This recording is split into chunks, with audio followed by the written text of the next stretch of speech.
Friends नमस्कार।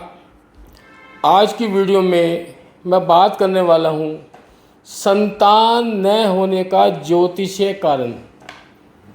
कई बार ये देखा जाता है कि दंपत्ति की हम अगर मेडिकल जांच कराते हैं तो किसी भी प्रकार की कोई भी प्रॉब्लम नहीं होती है, परंतु फिर भी संतान नहीं होती और लोग निराश हो जाते हैं और तरह तरह के उपाय करते हैं, जगह जगह भागदौड़ करते हैं।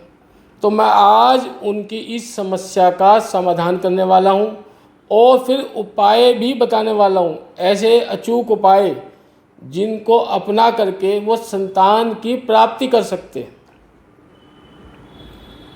तो फ्रेंड्स, ज्योतिष शास्त्र के अनुसार जब किसी दंपत्ति की सभी मेडिकल रिपोर्ट नॉर्मल होती है फिर भी संतान प्राप्ति में विलंब होता है, तो इसके पीछे कुंडली के विशिष्ट ग्रह योग और दशाएं जिम्मेदार होती है। आज उसी की बात हम करेंगे। वैदिक ज्योतिष में पंचम भाव को संतान का प्राथमिक भाव माना गया है। आप इसमें देखेंगे चार्ट में, आपकी जो जन्म कुंडली है उसमें पंचम भाव देखो आप, पहला, दूसरा, तीसरा, चौथा, पांचवा। ये पांचवा भाव है, ये संतान का भाव माना जाता है। और पंचम भाव से ही हम सडन गेन, पूर्व जन्मों के पुण्य, संचित जो पुण्य होते हैं कि क्या हम पूर्व जन्म से लेके आए हैं, जो हमने अच्छे कर्म करे थे तो हमारा बैंक बैलेंस आया है पिछले जन्म से, वो सब यहीं से देखा जाता है। तो हमें पंचम भाव को देखना है और पंचमेश को देखना है। आज मेरे वीडियो का विषय है संतान प्राप्ति में विलंब का कारण एवं उपाय।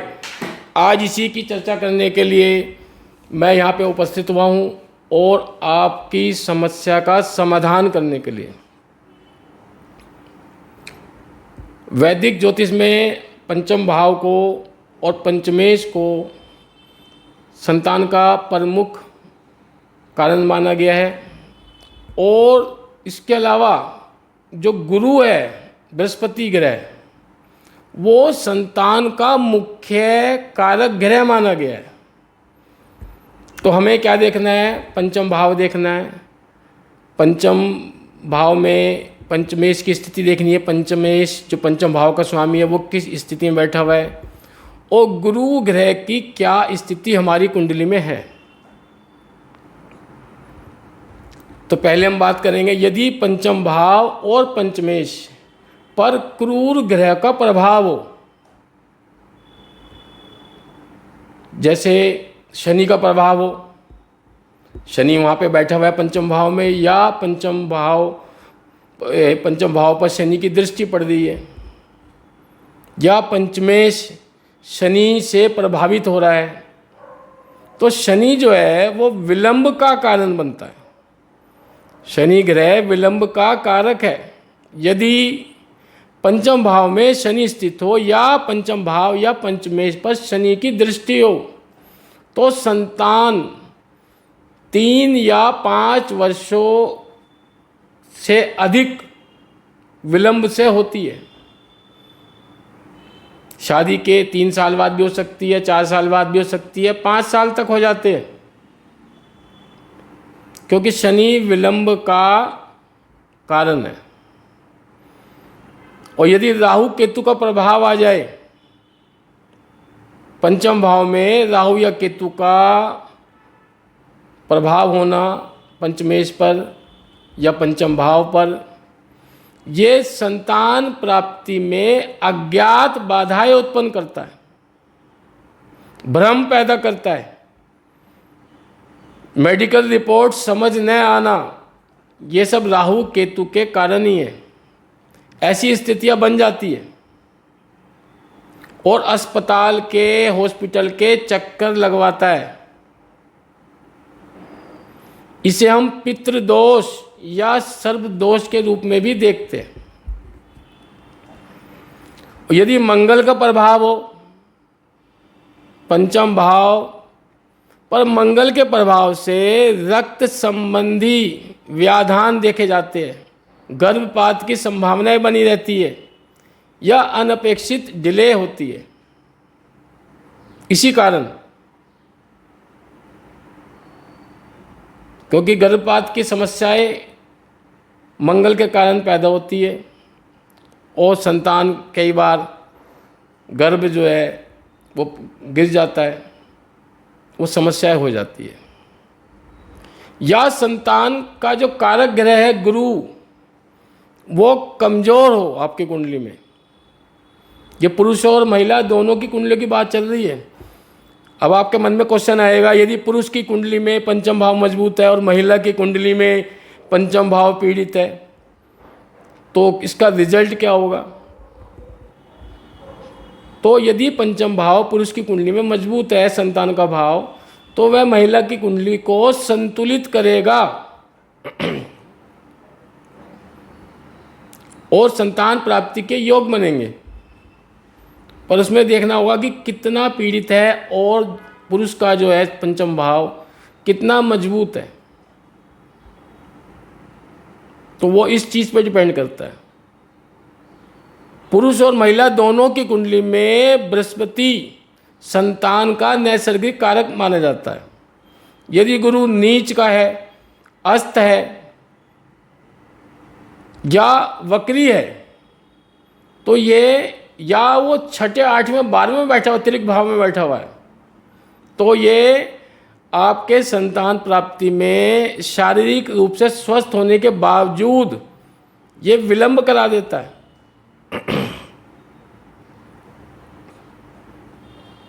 देर होगी इसमें, चाहे आप देखोगे पूरी तरह से आप मेडिकल जांच कराओगे, ठीक है, परंतु संतान फिर भी 30-32 वर्ष की आयु में होती है। गुरु आपका वक्री है तो 30-32 वर्ष की आयु में संतान की प्राप्ति होगी। और यदि आपका विवाह ऑलरेडी 32 वर्ष की उम्र में होता है और आपका गुरु वक्री है, तो संतान की प्राप्ति आपको हो जाएगी। उसमें फिर विलंब नहीं होगी, क्योंकि जो वक्री है वो 30-32 वर्ष की उम्र में आपको संतान की प्राप्ति करा रहा है। परंतु नीच राशि में है, अस्त है, तो फिर भी थोड़ा विलंब देखा जाता है। परंतु यदि गुरु पंचम भाव में मौजूद है और अपने मित्र की राशि में है, तो संतान की प्राप्ति अवश्य होगी और संतान जो है संस्कारी भी होगी। विलंब का क्या बेशक कारण है, जो और भी मैंने कारण बताए हैं, जैसे राहु केतु की दृष्टि होना या शनि का प्रभाव होना। परंतु यदि गुरु मौजूद है या गुरु का प्रभाव है पंचम भाव पर, तो संतान की प्राप्ति अवश्य होगी। आप बिल्कुल भी निराश ना हो। समय लग सकता है पर संतान की प्राप्ति जरूर होती है, क्योंकि गुरु संतान का कारक माना जाता है। या पंचमेश जैसे आपका त्रिक भाव से संबंध बना लेता है। पंचमेश या तो 6, 8, 12 में बैठा हुआ है त्रिक भावों में, या उनके स्वामियों से उसने युति बना ली है, तो भी संतान प्राप्ति में विलंब देखी जाती है। यदि पंचम भाव में पाप ग्रह सूर्य, शनि, राहु, मंगल एक साथ विराजमान होते, कई बार 2 या 3 ग्रह इनमें से या चारों ग्रह एक साथ आपके पंचम भाव में बैठे हुए हैं, तो इसे संतान प्रतिबंधक योग भी कहा जाता है। और अधिक हम सूक्ष्मता से अगर हमें देखना है तो D7 कुंडली विशेष तौर पे संतान के लिए देखी जाती है। संतान के लिए हम उसका अध्ययन करते हैं D7 का। यदि D7 में पंचमेश या लग्नेश पीड़ित है, तो भी संतान प्राप्ति में देरी होती है।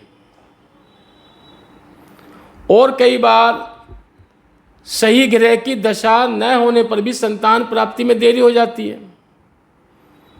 आपका पंचमेश है मजबूत अवस्था में, परंतु उसकी कोई दशांतर दशा नहीं आ रही, कोई प्रत्यंतर दशा नहीं आ रही, तो संतान की प्राप्ति में विलंब हो रही है, या गुरु की दशा महादशा नहीं आ रही आपके, विवाह तो हो गया, गुरु की दशा महादशा नहीं है, तो दशा की वजह से भी संतान प्राप्ति में विलंब हो जाती है। जैसे ही वो जो फेवरेबल जो ग्रहों की दशा आपकी आएगी तो आपको संतान की प्राप्ति होती है। तो ऐसे में आपको समय का इंतजार करना पड़ता है। या यदि आप उपाय करें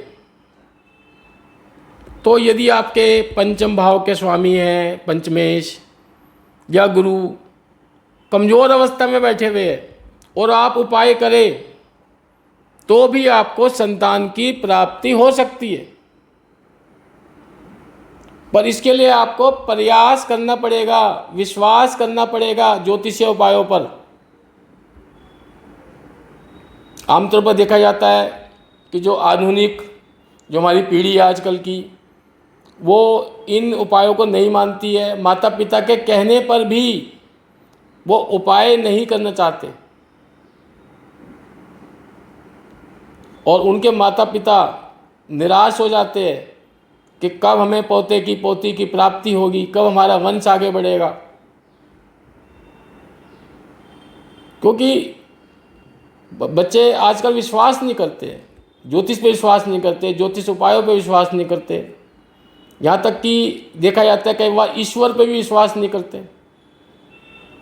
तो ये बहुत बड़ी विडंबना है हमारे समाज की। और एक विडंबना ये भी है कि हम अपने जीवन साथी के प्रति पूरी तरह समर्पित नहीं होते। ये बहुत बड़ी विडंबना है समाज में और ये देख करके बड़ा दुख होता है मुझे।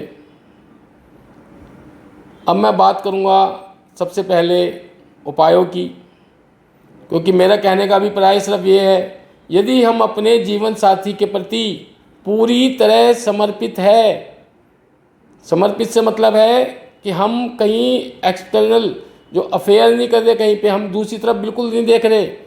यदि पुरुष है तो वो सिर्फ अपनी पत्नी को देखता है, पत्नी से ही संबंध बनाना चाहता है सिर्फ, और यदि पत्नी है तो वो सिर्फ अपने पति को ही परमेश्वर मानती है। तो कुंडली के काफ़ी सारे दोष स्वतः ही समाप्त हो जाते हैं।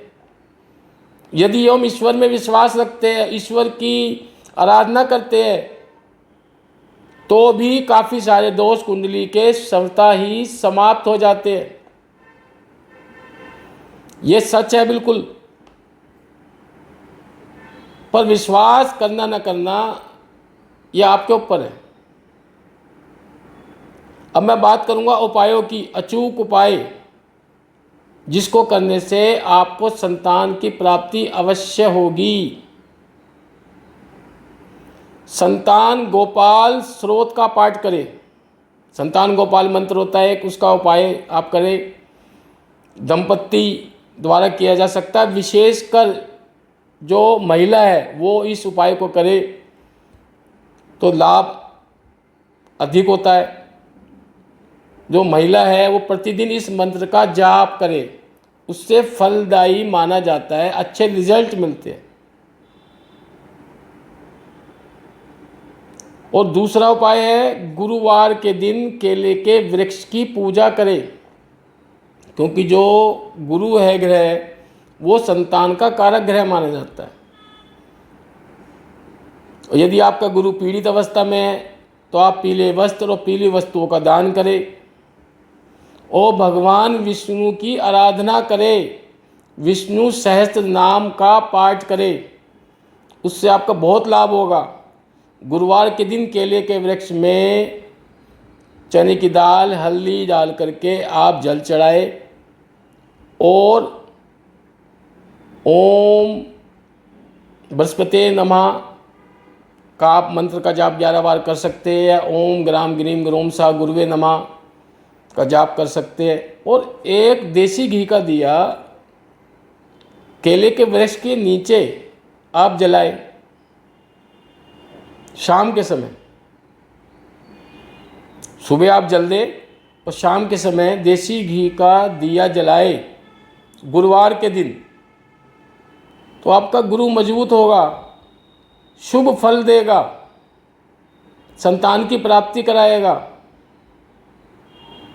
सबसे आसान उपाय है।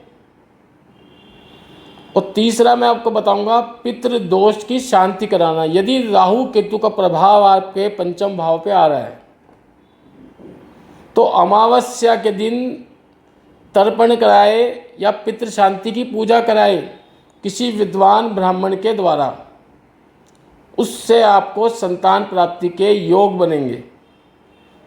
तो फ्रेंड्स, मैं कहना चाहूँगा कि आपको यदि संतान प्राप्ति में विलंब हो रहा है तो आप निराश ना होए और विश्वास करके ये ज्योतिषीय उपाय करें, आपको संतान की प्राप्ति अवश्य होगी। अब मैं वीडियो यहीं समाप्त करता हूँ और आपसे रिक्वेस्ट करता हूँ मेरी वीडियो को लाइक करें, शेयर करें, मेरे चैनल को सब्सक्राइब करें। नमस्कार।